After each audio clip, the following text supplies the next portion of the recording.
why we did Amori is a question. This movie was made in 2017, it's about 8 years back.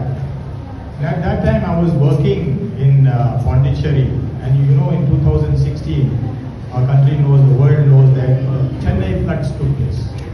And these Chennai floods, the real cause of these Chennai floods was that all the lakes, water bodies, rivers and rivulets, streams, ponds, they were all buried under concrete. This was the main cause for these floods. This is what inspired me to actually write this story. This destruction of water bodies is going on everywhere, it's happening even now. So the relevance of this subject cannot be lost. We all know we live with water, we cannot live without water. And it's a very important part of our ecosystem and environment.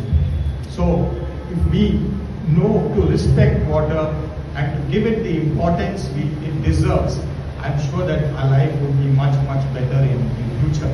And this is the message of this film, which is told in a very simple way, taking a village in Goa. And the story is such that it is both educative and engaging. And I'm sure that the audience will be able to enjoy this. तुम्ही पळयतात GNH.